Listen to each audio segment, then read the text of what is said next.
ఒకటి అడుగుతాను ఏం అనుకో కదా. చెప్పండి సార్. సరే మీరు అడిగితే ఏమనుకుంటారు సార్? నీ బైసెప్ మిస్ అవుతున్నా సార్. ఆ రోజు చూపి ఒకసారి. ఓజీ వైరల్ అయిపోయిందంటే నన్ను ఎవరు చూడలేదు ఆ మేకింగ్ వీడియో. చిరంజీవి గారి ముందు నువ్వు చూపించిన బైసెప్ ఓజీ పెద్ది అని కూడా అనౌన్స్ చేస్తుంది.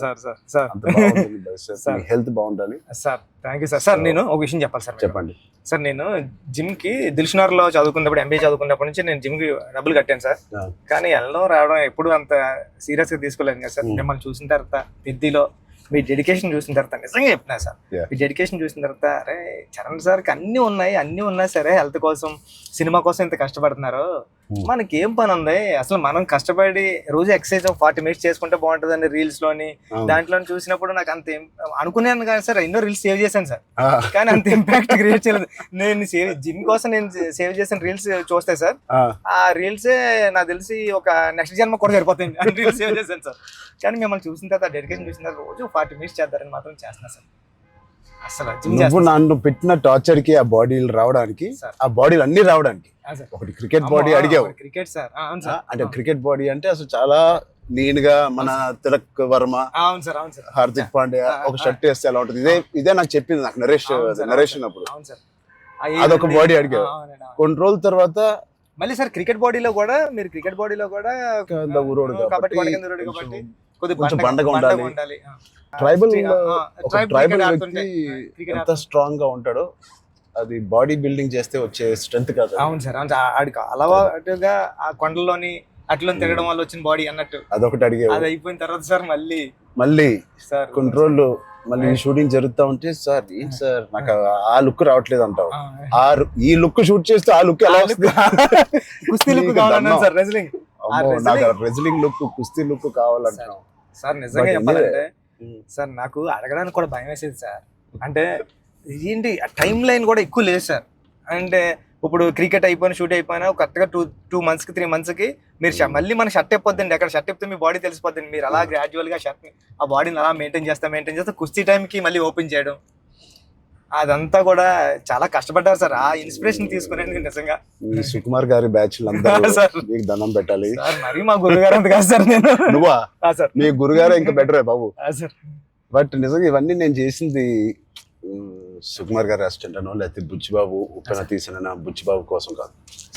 నేను నిజంగా చెప్పాను, I was in love with your script. నువ్వు రాసిన కథ ఆ సరస్వతి దేవి కోసం నేను ఎన్ని చేసినా ఈ సినిమాకి తక్కువే అనుకుని ఏమడిగినా నేను చేశాను. అంత అద్భుతంగా నువ్వు రాస్తావు నీ సబ్జెక్టు. ఆ సబ్జెక్ట్ కోసం ఆ సబ్జెక్ట్ చేయించుకుని నాతో అనొచ్చు. నేను నువ్వు కాదు సార్ నువ్వు రాసిన సబ్జెక్ట్. అంటే సార్ థ్యాంక్ యూ సార్. కానీ అంటే మళ్ళీ ఇది అయిపోయిన తర్వాత ఇంకొక సెటప్ ఉంది అండి, మళ్ళీ దానికి బాడీ ఇచ్చారు. Surprising sir. కానీ ఆ బాడీ ఇవ్వడం కానీ ఇది చాలా స్ట్రగుల్ సార్. అంటే మీ మూడ్ స్వింగ్స్ అన్ని అంటే అక్కడ మళ్ళీ మీరు మళ్ళీ కష్టపడి ఆ ఇసుకలో దిగాల, అబ్బాయి ఎండల్లో షూటింగ్ చాలా చాలా టఫ్ అయిపోయింది సార్. నన్ను మాత్రం క్షమించండి. నిజంగా మనస్ఫూర్తిగా చెప్తున్నాను, నాకు ఏ రోజు కష్టం ఎందుకు అనిపించలేదు అంటే I really enjoyed this process. నచ్చిన పని చేసేటప్పుడు శ్రమ తెలియదు అంటారు కదా, నాకైతే అలా అనిపించింది. బట్ ఇవాళ షూటింగ్ అయిపోయిన తర్వాత నాకు బాగా తెలుస్తుంది, ఎందుకంటే నొప్పులు ఎక్కడెక్కడి నుంచో నొప్పులు బయటకు పడుతున్నాయి. ఇది మా పాపను కూడా ఎత్తుకోవడానికి ఈ చెయ్య కొంచెం నొప్పేస్తుంది. రేపు ఎల్లుండో వెళ్ళి చిన్న ఎక్స్రే తీయాలి. అంటే ఆ కుస్తీలో చేయి పట్టి అది అదురు ఉంటుంది, అదిరి కొంచెం ఏదో అయింది దీనికి. మళ్ళీ మీకు చేతికి అది కుస్తీలో పట్టడం, ఆ పైల్వాన్స్ అందరం తిరగేయడం అట్లతో పాటుగా మళ్ళీ సార్ పైగా నువ్వు పెట్టింది ఆర్టిస్ట్ కాదు, నిజమైన పైల్వాన్స్. వాళ్ళని బతిమాలి బాబు నువ్వు యాక్టింగ్ చేయరా బాబు అని చెప్పడానికి వాళ్ళకి టర్న్ అవడం గట్రా రావట్లేదు సార్. సినిమా యాక్షన్ చెప్తే వాళ్ళు నిజంగా కుస్తీ నిజంగా పైల్వాన్ పట్టుకుంటున్నారు. పాపం సారీ సార్ అంటున్నారు. మళ్ళీ స్పోర్ట్స్ మ్యాన్ ఇన్స్టింక్ట్ ఉంటుంది కదా, స్పోర్ట్స్ మ్యాన్ స్పిరిట్, అది ఎంత మనం యాక్టింగ్ చేయరా అన్నా కూడా రాదు వాళ్ళకి. నాకే ఊపు వచ్చి ఒరిజినల్ గా వచ్చేసి మిమ్మల్ని మీ ఒక పైల్వాన్ అయితే పట్టుకొని వచ్చేసి టప్ మని మీ దగ్గర పట్టుకొని అది ఎందుకు సార్ కుస్తీలో మీ కొన్న మీద అంత దెబ్బ తగిలింది అయితే నేనైతే పానిక్ అయిపోయాను సార్. నేను లేచి అదైతే చాలా అంటే దేవుడు ఉన్నాడు కాబట్టి అబ్సల్యూట్లీ జరిగింది సార్. కన్ను మీద అంటే నాకు చిరంజీవి సార్ ఏం చేస్తారని భయం వేస్తుంది. సెకండ్ హాఫ్ మనం సినిమా రన్ త్రూ లో కదా తీసాం. అవును సార్, సినిమా రన్ త్రూ లోనే మన షూటింగ్ కూడా సీనిక్ ఆర్డర్ లోనే తీసాం మన సినిమా. అవును సార్. సో అది తీయడం వల్ల ఐ థింక్ నాకైతే చాలా చాలా హెల్ప్ అయింది మీరు అలా తీయడం వల్ల. ఒకటి మనందరికి ఇది జర్నీ ఆఫ్ పెద్ది కాబట్టి బిగినింగ్ టు ఎండ్ ఆ జర్నీ ప్రకారంగానే మనం తీయడం అనేది అందరికి ఆ మూడ్ లో రావడానికి అర్థమైంది. ఈ సీన్ ఎందుకు తీస్తున్నాం అందరికి అర్థమైంది, ఎందుకంటే దాని ముందు రోజే ఆ సీన్ తీసాం కాబట్టి. రన్ త్రూ లో వచ్చేసరికి మన సెకండ్ హాఫ్ అంతా మనం ఒకే టైం పీరియడ్ లో షూట్ చేసాం. అవును సార్. సెకండ్ హాఫ్ అంటే ఏంటి, కల్మినేషన్ ఆఫ్ ఆల్ ద మీరు రాసిన స్టోరీ అంతా culmination. Heaviest action, heaviest emotion, heaviest song second half లోనే పెడతావు. సో అంత హెవీ వర్క్ మనకి లాస్ట్ 65 days లో మనం షూట్ చేసాం. నిజంగా దేవుడు లేకపోతే అంత హెవీ వర్క్, అన్ని కుస్తీ ఫైట్లు, క్లైమాక్స్ ఫైట్, క్లైమాక్స్ సాంగ్, ఇంకో సాంగ్ రే రే రారా, ఏమి మనకేం అవ్వకుండా మీకేం అవ్వకుండా నాకేం అవ్వకుండా జరిగిందంటే అది నిజంగా పెద్దకున్న బలం. అది పెద్ద సబ్జెక్ట్ కి పెద్ద స్క్రిప్ట్ చేయించుకుంది తప్ప. లాస్ట్ 75 days షూట్ చేస్తాను సార్. ప్రతి సినిమాలో నాకు ఏదో ఒక యాక్సిడెంట్ అవుతూనే ఉంది. RRR లో కూడా కాలు ఎరక్కొట్టుకున్నాను, రంగస్థలం కూడా ఒకటి ఏదో అయింది నాకు గుర్తులేదు. గేమ్ చేంజర్ లో ఇక్కడ లిప్ కట్ అయిపోయింది, ఇక్కడ ఇది అయింది. కానీ ఎక్కడ ఒక్కరోజు మన షూటింగ్ ఆపింది లేదు. అది నిజంగా అది దేవుడు. ఇంకేంటి బుజ్జి సార్ పోస్ట్ ప్రొడక్షన్ ఎలా జరుగుతుంది చెప్పు, సరదాగా అడుగుతున్నా. సార్ రెహమాన్ సార్ అంటే నేను ట్వీట్ వద్దాం అనుకున్నాను సార్, ఎర్రకొట్టి సార్ RRR అని. అంటే మళ్ళీ 2 ఎట్లా అయిపోతుందో నేను వేయలేదు సార్. నెక్స్ట్ లెవెల్ RRR ఇచ్చారు sir Rahman sir. Okay, next level అండి. అంటే ఎమోషన్ కానీ నాకు నేను వెళ్ళి కూర్చున్నాను సార్. నిన్నే కూర్చుంటే ఇది మన సినిమా మన విజువల్ ని నెక్స్ట్ లెవెల్ పట్టుకుపోయారు సార్. ఓకే, రెహమాన్ గారు కానీ, రత్నవేల్ సార్ కానీ, అసలు అంటే రత్నవేల్ గారి నుంచి మాట్లాడరు. మనం అనుకున్నప్పటి నుంచి అది ఎంత పెద్ద అసెట్ రత్నవేల్ గారు. ఇట్ ఈస్ అంటే బ్యూటీ షాట్స్ ఇచ్చారు, కమర్షియల్ షాట్స్ ఇచ్చారు, అండ్ కథని అర్థం చేసుకునే విధానం. రత్నవేల్ గారు మించిన కెమెరామెన్ నేనైతే పని చేయలేదు. ఉండే ఉంటారు కానీ నేనైతే పని చేయలేదు సార్. ఎందుకంటే సార్ రాండి సార్, ఇప్పుడు నేను ఫస్ట్ సినిమా చేశాను సార్, ఇది second cinema and second film sir నాది. ఇంత పెద్ద కెమెరామ్యాన్ ఉండడం వల్ల నాకు చాలా పెద్ద సపోర్ట్ వచ్చింది సార్. రాండి సార్ లాంటి ఉండడం వల్ల నేను ఏమైనా మిస్టేక్లు చేసినా సరే ఇది కాదు, ఇది చూసుకో ఒకసారి ఆలోచించుకొని వచ్చి చెప్పడం కానీ, బిగ్ బ్రదర్ దాంట్లో నో డౌట్ సార్. అంత ఆయన కరెక్ట్ చేయడం కానీ అవన్నీ నేను చూసేదాన్ని. ఒక్కొక్కసారి ఆయన నెక్స్ట్ లెవెల్ పట్టిపోయారు సార్, వచ్చి ఇలా చేద్దాం మనం అని. లైటింగ్ మాత్రం వేరే స్థాయిలో ఉంటుంది అసలు. సార్ మీకు చెప్పాలంటే ఢిల్లీ ఎపిసోడ్, ఢిల్లీలో ఎలా ఉన్నారంటే సార్ మీరు ఢిల్లీ ఎపిసోడ్ నాకు మిమ్మల్ని చూసిన ప్రతిసారి కళ్ళంట నీళ్ళు వస్తారు సార్. ఐ థింక్ నా ఫేవరెట్ ఎపిసోడ్ చెప్పొచ్చు లేదో తెలియదు ఇస్ ద ఢిల్లీ ఎపిసోడ్. అంటే నీ కథ మొత్తం నువ్వు ఇందాక 2 గంటలన్నర కథ లేదా 3 గంటల కథ, ఆ ఢిల్లీ ఎపిసోడే మీ కథ. అవును సార్. ఢిల్లీ నేను ఢిల్లీ ఎడిటింగ్ రూమ్ లో చూసిన ప్రతిసారి మీకు కాల్ చేశాను సార్. నవీన్ అంటారండి, ఎడిటర్ నవీన్. ఏమన్నాడంటే అండి, నవీన్ అన్న వచ్చి నువ్వు చూసిన ప్రతిసారి 20 వరకు కాల్ చేస్తున్నావు అని. అంటే దాంట్లో ఫ్రేమ్ తీసి కట్ చేద్దామన్నా సరే నాకు భయం వేసి ఇది తీద్దామా లేకపోతే ఇది ఒక్కటే తీసేద్దామా అంటే, నువ్వు ఒకసారి గుర్తుపెట్టుకో, ఈ విజువల్ చూసిన ప్రతిసారి నువ్వు రామ్ చరణ్ సార్ కాల్ చేసావు, నువ్వు ఎలా చేస్తావు ఇది అంటే అవునా అయితే తీనని మళ్ళీ దాన్ని హోల్డ్ చేసి దాని బిఫోర్ ఎక్కడ కట్ చేశాను కానీ ఢిల్లీ కట్ చేయలేదు సార్. ఢిల్లీ ఎపిసోడ్ నాకు సినిమాలో నాకు ఫేవరెట్ ఎపిసోడ్. అవును సార్. ఢిల్లీలో అప్పుడు టెంపరేచర్ కూడా చాలా చలండి, పక్కన షూటింగ్ చేయడానికి కూడా అవన్నీ క్లైమేట్ కూడా కంట్రోల్ లేదు సార్. బట్ ఎపిసోడ్ మాత్రం ఎలా షూట్ చేయాలని అనుకున్నాను.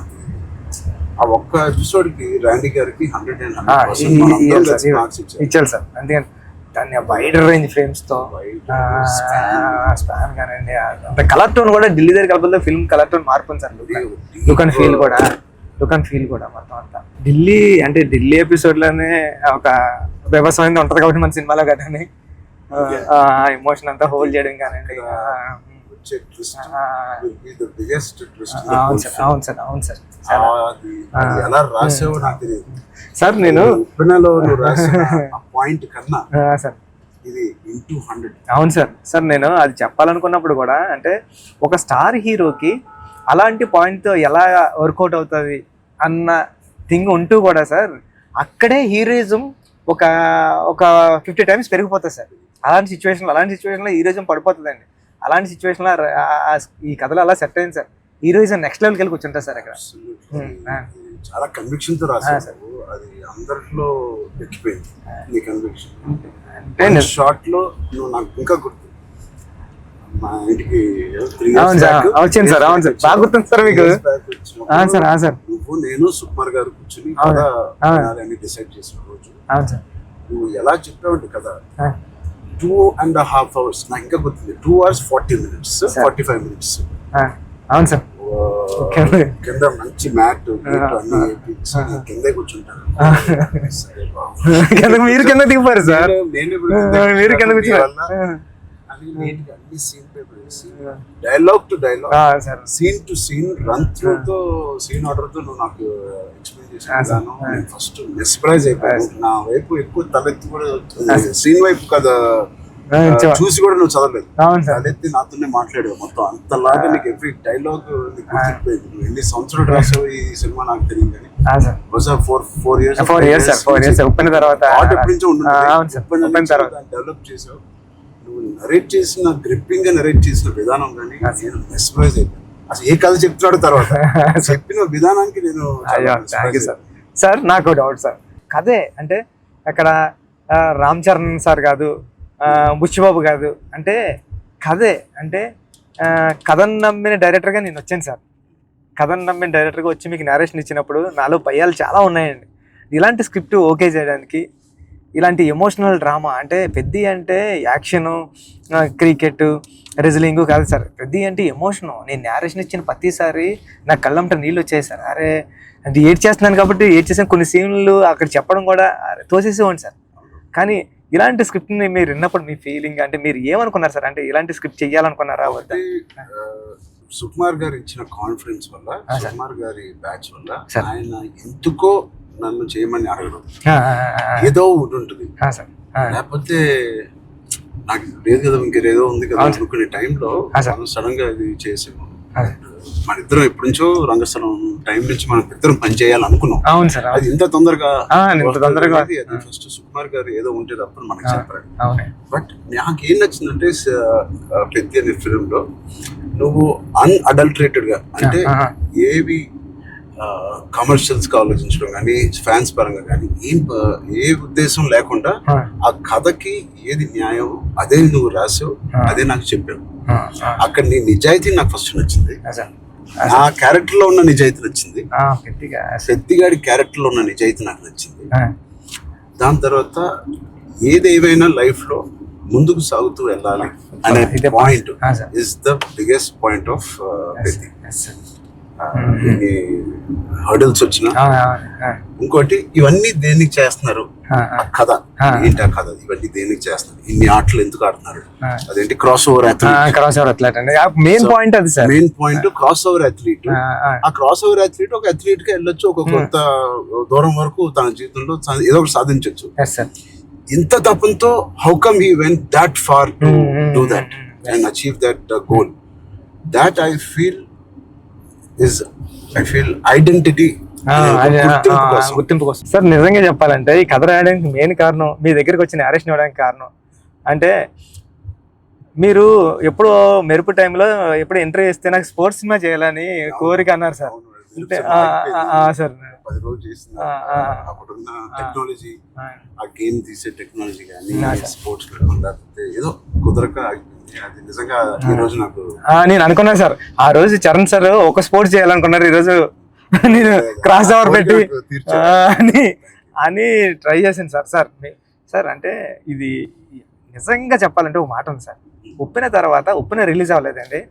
కోవిడ్ టైంలో ఉప్పిన ఓటీటీకి అంటున్నారు సార్. ఓటీటీ వేసేద్దాం చాలా వరకు 1 year 12 months వరకు ఒక వెయిట్ చేశారండి. కానీ ఇంకా కోవిడ్ ఎప్పుడు వెళ్ళిపోతుందో తెలుస్తలేదు సార్. అలాంటి సిచ్యువేషన్లో మా గురువు గారు సుకుమార్ గారు ఫోన్ చేసి అడిగితే, ఇంకా ఏం చేయలేమరా, ఇంక మనం హోల్డ్ చేసాం, ఇంకా ఈ పాండమిక్ ఎప్పుడో తెలుస్తలేదు, మనం వేసేద్దామరా అన్నారండి. ఓటీటీ వెళ్ళిపోతామరా అన్న టైంలో ఇంకేం చేయాలో తెలియక సుకు సార్ని అడిగాను, సార్ ఏం చేస్తే బాగుంటుంది సార్ అంటే, నీ దగ్గర ఉన్న లైన్లు చెప్పరా అన్నారండి. ఈ లైన్ చెప్పాను సార్. ఈ లైన్ చెప్పినంటే సుకు సార్ అన్నారండి, ఈ లైన్ అదిరిపోద్దురా, చేయరా, మళ్ళీ కొత్త ఫిల్మ్ అయిపోతుంది, ఐడియా కొత్తగా ఉంది అన్నారు. అవునా అని సార్ మీరు నమ్మరు, నాకు స్క్రీన్ షాట్ ఉంది, మా స్టూడెంట్ రామన్ గారు కూడా అది బుక్ మరి రాసిపోయి పిఠాపురం దత్తత స్వామి గుళ్ళోకి వెళ్ళి కూర్చొని నాకు సెకండ్ ఫిల్మ్ లో హీరో రామ్ చరణ్ గారు, మీకు చూపిస్తాను సార్ ఎప్పుడు నా ఏదైనా ఇంటర్వ్యూ, రామ్ చరణ్ గారు. అవును సార్, చూపించాను సార్ మీకు. హీరో బెల్లం ఫ్యాక్టరీలో వర్క్ చేస్తూ ఉంటాడు, క్యారెక్టర్ సూపర్ ఉంటుంది, పెద్ది అని రాశాను సార్. ఫస్ట్ ఫిలిం ఇంకా రిలీజ్ కాలేదు, సెకండ్ ఫిలిం రామ్ చరణ్ గారితో డ్రీమ్ అంటే నేను అనుకుంటాను సార్, మనిషి గట్టిగా కోరుకుంటే ఏదైనా అయిపోతుంది సార్, గట్టిగా కోరుకోవాలి సార్. నాకు కూడా ఇంత గొప్ప సినిమాలో హీరోగా చేయడం అనేది గొప్ప రైటింగ్ రావడం అనేది, అది కూడా నేను ఎక్కడో అనుకున్నాను, ఎప్పుడో మెరుపు అప్పుడు అనుకున్నాను ఒక స్పోర్ట్స్ సినిమా చేయాలి మీ సంకల్పమే సార్ అది. అప్పటి నుంచి 10 ఏళ్ళు అయిపోయింది మెరుపు, ఆల్మోస్ట్ 12 years అయిపోయింది. ఆ 12 years నుంచి నా కోరిక నీ కోరిక ఏదో సరే ఇద్దరిని సుకుమార్ గారు కలిపారు. సుకుమార్ గారు దేవుడు మా గురుగారు తీసుకొచ్చి, అందుకే నేను ఎప్పటికీ మా గురుగారు 2 పని ఉంటాను సార్. నిజంగా ఏదైనా అంత గట్టిగా అనుకోవాలనేది నాకు మళ్ళీ అనిపించింది. అనుకుంటే సాధ్యం అవుతుంది అనేది, అనుకుంటే అవుతుంది అన్నారు. మీరు ఏదైతే అన్నారో ఇదే మన కథ సార్. పెద్దిగాడు ఏది వదలడే అండి, పెద్దిగాడు పట్టుకుంటే అంటే చిన్న చిన్న ఇన్సిడెంట్లకే ఈ జనరేషన్ అంతానే అది కాదు ఇది అవుతులేదు అని కొద్ది ప్యానిక్ అయిపోయి రకరకాల డెసిషన్ తీసుకున్నారు కదా సార్. అలాంటి సిచ్యువేషన్ లో పెద్ది చాలా ఇన్స్పిరేషనల్ క్యారెక్టర్ సార్. పెద్దిగాడు అందరికీ హృదయంలో ఉండిపోతారు సార్. పెద్దిగాడు చాలా ఇన్స్పిరేషనల్ క్యారెక్టర్ అండి. అంటే నిజంగా చెప్పాలంటే పాఠ్యాంశాల్లో అంటే బుక్స్ లో ఉండాల్సిన క్యారెక్టర్ అండి. 7th class నాన్ డీటెయిల్ లో ఉంది సార్, అంటే పట్టుదల ఉంటే సాధించలేనిది లేదని. అలాంటి బుక్ లో నేను రాసినప్పుడు నాకు ఆ కథ గుర్తొచ్చిందండి. అరే విక్రమాదిత్య ఏదో అండి అతని పేరు, అతను చాలా స్ట్రగుల్ అయ్యి అనుకున్నదాన్ని రీచ్ అవుతాడండి. అంటే పెద్దికి కూడా విజయం అంత ఈజీగా దొరకలేదండి. పెద్ది చాలా స్ట్రగుల్ అవుతా తన విజయాన్ని, తన డెస్టినేషన్ ని, తన గోల్ ని రీచ్ అవ్వగలిగాడు కానీ అంత ఈజీగా నీ జనరేషన్ చిన్న చిన్న వాటికే కొద్దిగా ప్యానిక్ అయిపోయి అది కాదు ఇది కాదు అంటారండి. ఇది చాలా ఈ జనరేషన్ సెట్ అవుతుంది. ఈ జనరేషన్ కి చాలా ఇన్స్పిరేషనల్ స్టోరీ. మోటివేషన్ అంటే ఐ ఫీల్ ఒక వ్యక్తికి మోటివేషన్ దొరకడం పొద్దున్న లేచి, అంటే ఇలాంటి సిచ్యువేషన్ వచ్చి నా లైఫ్ లో కూడా వచ్చింది. ఇది వాళ్ళ జనరేషనే కాదు, కోవిడ్ టైంలో అందరికీ ఒక రకంగా కొట్టింది కదా కోవిడ్. మానసికంగా కొట్టింది, హెల్త్ పరంగా కొట్టింది, ఫైనాన్షియల్ గా కొట్టింది, ఈ వేరే రకాలుగా కొట్టినాయి.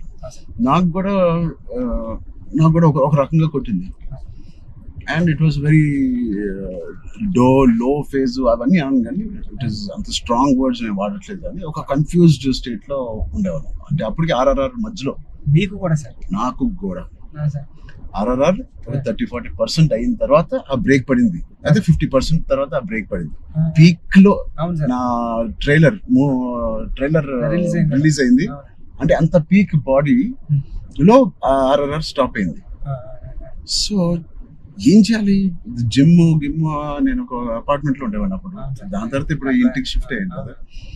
సో అక్కడి నుంచి అసలు ఉన్నారా, మన చుట్టూ ఉన్న వ్యక్తులు ఒక్కొక్కరు చనిపోవడం చూసి ఆ ఉపాసన ఇంట్లో ఉండడం వల్ల ఆ హాస్పిటల్ కాల్స్ విని నేను ఇంకా ఆఖరికి నా హోమ్ థియేటర్ లో కూర్చొని టీవీ చూస్తూ ఉండేవాడిని. పక్కన ఆవిడ అక్కడ ఉండేది, అది వినలేక నేను ఒక్కడనే ఉండలేక, బికాస్ ఆవిడతో ఉంటే ఏదో ఒక కాలక్షేపం ఉండేది. హోల్ కోవిడ్ నువ్వు నమ్మవు, ఉపాసన ఒక రూమ్ లో తన కాల్స్ పాపం తన అందరు పేషెంట్స్ ని డైవర్ట్ చేయడం అవన్నీ చూస్తా ఉంది. నేను ఇంకో రూమ్ లో అలోన్ గా ఆల్మోస్ట్ ఫ్యూ మంత్స్ నేను ఒక్కనే ఉండేది. అది నాకు గట్టి కొట్టేసింది. అంటే ఒంటరిగా ఉన్నప్పుడే మీకు థాట్స్ వస్తాయి, అది ఓవర్ గా నువ్వు అన్ని రోజులు ఒంటరిగా ఉన్నప్పుడు ఆ థాట్స్ వేరేగా మారుతాయి. అలా మారినప్పుడు నేను మానసికంగా కొంచెం లో అయ్యాను. ఆ టైంలో నాకు తెలిసి తిరిగి కోవిడ్ రీఓపెన్ అవుతున్నప్పుడు, ఏవో చాలా ఇష్యూస్ ఉన్నప్పుడు నాకు రాజమౌళి గారు నీకు ఫోన్ చేశాను. రాజమౌళి గారికి ఫోన్ చేసి, సార్ ఒకసారి కలవాలి మిమ్మల్ని అంటే ఆయన వచ్చారు. ఏం చేయాలంటే మళ్ళీ షూటింగ్ స్టార్ట్ అవుతుంది, నాకు అదే జోష్, ఏదైతే షూటింగ్ మనం ఆపామో ఆ టైంలో నాకున్న జోష్ అది రావట్లేదు సార్, నాకు ఏంటో అర్థం కావట్లేదు, ఇంత పెద్ద సినిమా ఇంత పెద్ద డైరెక్టర్తో నేను చేస్తున్నాను, ఏమవుతుంది ఎందుకు నాకు మోటివేషన్ రావట్లేదు అంటే, ఆయన చెప్పిన మాట ఇవాల్టి వరకు I have kept it in my heart. ఎప్పుడైనా చరణ్ అది మోటివేషన్ ఏదో ఒక పెద్దది వస్తేనే రాదు, దీనికన్నా పెద్దది ఏముంటుంది, RRR కన్నా పెద్దది మోటివేట్ చేయడానికి. అయినా నాకు రేపు పొద్దున లెగిసి వర్కౌట్ చేసి మీ షూటింగ్ కి రావాల్సిన మోటివేషన్ నాకు రావట్లేదు. అందం ఏంటి నేను చూచారని అలా కాదు. షూటింగ్ కి ఇంకా 20 days టైం ఉంది. ఇంకో 20 days లో లాక్డౌన్ ఓపెన్ చేస్తున్నారు, ఫస్ట్ లాక్డౌన్. సో నీకు 20 days టైం ఉంది. ఒక పని చెయ్యి, స్టార్ట్ స్మాల్. ఈ రోజు నేను ఇవాళ లెగిసి ఏదో పని అనుకోవాలి, ఆ పని కోసం నువ్వు లెగాలి, ఆ పని దొరకాలి. ఆ పని ఏంటి, ఏమి లేదు ఇప్పుడు కోవిడ్ లో. ఆ పని ఏముంటది, ఎలా ఉండదు. నా బెడ్రూమ్ ద బెస్ట్ బెడ్రూమ్, అంటే క్లీనెస్ట్ బెడ్రూమ్ ఇన్ జూబ్లీహిల్స్ లాగా మార్చాలి. అంటే ఎవ్రీ కార్నర్ క్లీన్ చేసుకోవడం అంటే అదే పని. ఇంకా ఒక పని వెతుక్కోవడం అనమాట, ఒక కారణం వెతుక్కోవడం ఆ రోజు లెగడానికి. ఇవాళ లెగిసి జూబ్లీహిల్స్ లో నా రూము, నా ఇల్లు ద బెస్ట్ క్లీనెస్ట్ హౌస్ గా ఎలా మార్చాలి. స్టీమింగ్ చేస్తానా, లేకపోతే కడుగుతానా, లేకపోతే క్లీనింగ్ చేస్తానా, ఎప్పుడెప్పుడు నుంచో ఉన్న బట్టలని తీసి పడేస్తానా, అది. లేదా నా garden should be the best garden in Jubilee Hills. ఆ ప్లాంట్స్ ని, ఆ కలుపు మొక్కలు తీసేయడం అన్ని నేను చేసి ద బెస్ట్ గార్డెన్ అని నేను నిరూపించుకోవాలి. అది చిన్నదైనా పెద్దదైనా. క్యూట్ గా ఒక ఆ బాల్కనీలో ఉన్న అపార్ట్మెంట్ అయినా the best apartment balcony in the whole apartment గా ఎలా చేయాలి. ఆ చిన్న చిన్న కారణాలు వెతుక్కొచ్చారండి ఇలాగా. లేకపోతే నువ్వు బిల్డ్ చేసే నీ ఫామ్ హౌస్ ఏదైతే ఉందో ఆ best farm house with all your horses అన్నిటితో నువ్వు చెయ్యి, దాని మీద దృష్టి పెట్టు. సో నువ్వు పొద్దున్న లెగిసి ఓకే నేను కన్స్ట్రక్షన్ వాళ్ళతో మాట్లాడి ఫామ్ హౌస్కి వెళ్ళి ఏదో ఒక పని పెట్టుకోవాలి. మనం ఒక మోటివేషన్ పెట్టుకోవాలి మన లైఫ్ లో. చిన్నగా స్టార్ట్ చేయి. ఆ చిన్న స్టార్ట్ చేసిన మోటివేట్ అవుతావు నువ్వు. ఇంట్లో మొదలైన మోటివేషన్ అది పెద్దగా చేరి యూ విల్ గో టు. అది నేను ఎగ్జాక్ట్ గా వర్డ్ టు వర్డ్ నేను ఫాలో అయ్యాను. ఇవాళకి 3-4 years there was not one day where I was demotivated. So Peddi గారిది coming to the point, Peddi also is like that. ఏంటి అవకాశాలు అనేది ఎత్తుకుంటా ఉంటాడు లైఫ్ లో. ఇది పోయిందా, ఇది కూలిపోయాడా, ఎన్ని అడ్డంకులు వచ్చినాయి అతనికి అని చూసుకోకుండా ఉన్న దాంట్లో సరిపెట్టుకోకుండా కూడా మళ్ళీ దాంట్లో బెస్ట్ ఎలాగా ఉంటాడు అనేది ఒక ఫస్ట్ హాఫ్ నుంచి ఇంటర్మిషన్ లో ఒకలాగా, ఇంటర్మిషన్ తర్వాత ఇంకోలాగా. Whatever happens the life should go on, life should keep going on. ఆ లైఫ్ ఎలా గో ఆన్ అవ్వాలంటే దానికి ఒక పర్పస్ ఎత్తుకోవాలి. ఆ పర్పస్ నేను చెప్పినట్టు చిన్న చిన్నగా ఉండొచ్చు, పెద్ద ఉండొచ్చు. నేనే అనుకున్నాను చాలా బాగా మాట్లాడారు. లేదు, ఐ థింక్ ఇవన్నీ ఈ కోవిడ్ నుంచి, కథ నుంచి వెరీ వెరీ ఇన్స్పైరింగ్ కథ. ఈ మధ్య ఒక ఇన్స్పైరింగ్ కథల్లో నేను చూడడం అనేది నేను ఎక్కడ చూడలేదు. అంటే ఒకప్పుడు లగాన్ చూసాను, ఒక దంగల్ చూసాను, స్వయం కృషి ఉంటదండి. అంటే సార్ ఇది ఉంటూ అంటే ఎక్కడ కమర్షియలైజ్ తగ్గదు సార్ పెద్ద. అంటే ఒక స్టార్ హీరోతో ఇలాంటి ఆర్గానిక్ కథ చెప్పడం అంటే చాలా టఫ్ జాబ్ సార్. ఈ రెండు బ్లెండ్ చేయడం. తమ్ముడు అనే సినిమా కరాటే ఇవన్నీ ఉండి చాలా బేవర్స్ గా తిరిగే ఒక తమ్ముడు ఒక కారణం వల్ల ఒక పర్పస్ వెతుక్కుని నేను ద బెస్ట్ గా అవ్వాలి, మా ఫాదర్ కి నిరూపించుకోవాలి. సో ఆయన పర్పస్ ఆ ఫాదర్ కి నిరూపించుకోవాలి. అంతేనా? బ్రదర్ ఒకటి బ్రదర్ కాళ్ళు ఇరిగింది, అది ఫాదర్ వీడేం చేస్తాడు బ్రదర్ కాళ్ళు అంటే. సో ఆ కారణం ఒకటి ఎత్తుక్కోవడం అనేది, అది నీ సినిమాలో నీ కారణం అనేది is the most biggest commercial point. దానికి audience will be shocked. Waiting sir, దానికోసం టెన్షన్ గా ఉందండి. పెద్ది అంటే పెద్ది అన్నదే అంత ఒక స్టోరీ అండి. స్టోరీ మీరు రామ్ చరణ్ గారు కనిపించలేదు సార్. చూసిన వాళ్ళు అందరూ కూడా అదే చెప్తున్నారండి. రామ్ చరణ్ గారు కనిపించకుండా దాంట్లో అంతలా ఇన్వాల్వ్ అయిపోయారండి మీరు. ఒక పావు గంట ఒక హాఫ్ అన్ అవర్ సినిమా తర్వాత పెద్ద క్యారెక్టర్ లోకి వెళ్ళిపోతాం సార్. కానీ మీకు జాన్వీ క్యారెక్టర్ కూడా is looking so beautiful. And నువ్వు అనుకున్నప్పుడు నుంచే జాన్వీ కపూర్ అని అంటానే ఉన్నావు. కానీ అమ్మాయి కూడా ఒక హీరోలా ఉంటుంది సార్. అక్షయమ్మ క్యారెక్టర్ అంటే చాలా strong character sir. Akshayamma is a very good aura. అవును sir. Every time Janhvi screen మీదకి వచ్చినప్పుడు ఆవిడ ఆరా సగం పని చేసుకుని వెళ్ళిపోతుంది. కొన్ని వాళ్ళు అమ్మకున్న ఆరా ఆవిడకి స్ట్రైట్ దిగిపోయింది సార్. కొన్ని సీన్స్ లో శ్రీదేవి గారి లాగా అనిపిస్తుంది. రేపు వచ్చి సార్ సరదాగా మాట్లాడుకుందాం, అన్ని అయిపోయినాయి సార్. ఇప్పుడు నిజమైన టాపిక్ మాట్లాడదాం సార్. చెప్పండి సార్. నిజంగా ఒక మంచి సినిమా తీయాలంటే ఎంత శ్రమ పడతాము మనకు తెలుసు. అంటే ఏది ఇచ్చినా కొద్దిగా మంచి కంటెంట్ ఇవ్వాలని అందరూ గర్వపడే సినిమా, నిజంగా అందరూ ఇన్స్పైర్ అయ్యే సినిమా. ఫ్యాన్స్ అందరికి అది నిజం సార్. ఎందుకంటే అందరికీ చాలా మంచి సినిమా తీశారు మా హీరో గారు అన్న చెప్పుకోవడానికి అంత ఉంటది సార్. మీకు గుర్తుందా సార్, ఈ సినిమా తర్వాత చాలా మంచి పేరు వస్తుంది, మీకు చాలా మంచి పేరు వస్తుంది అని చెప్తున్నారు. మంచోని కదా కాదు సార్, మంచి పేరు ఇంకా మంచి పేరు వస్తుందని అంటే సార్ మీరు ఒక మాట అన్నారు ఇన్స్పైరింగ్ గా, ఒక ఇన్స్పైరింగ్ పర్సనాలిటీ లైఫ్ వస్తారు. అవును సార్. సార్ మీరు ఒక మాట అనేది గుర్తుంది సార్, అప్పుడు ఉపాసన మేడం గారు ఉన్నారండి. ఉపాసన గారు అంటే బుచ్చి నాకు మంచి పేరు వస్తుంది అంటే ఈ పేరు ఏదో పెళ్లికి ముందు వచ్చింటే ఇంకా సంబంధం ఇంకా మంచి సంబంధం వచ్చింది నాకు అని మేడం పక్కన చెప్తున్నారండి. మేడం అన్నారండి. లేదు అంటే అంత మంచి కథ రాసావంటే అసలు సంబంధాలు మనకి అలా లైన్ లో వస్తాయి. అంత అయిపోయింది. రెహమాన్ సార్ ఆర్ఆర్ వర్క్ చేస్తున్నారు, లేకపోతే నేను అవ్వకపోతే సార్తో ఎంత అలాగా నేను రాలేను సార్ అని బతిలాడుకున్నాను. అయిపోయింది వర్క్. ఓలా బుక్ చేస్తాను చెప్తున్నా సార్ చాలా దూరం తీసుకొచ్చారు సార్ మిమ్మల్ని అన్న.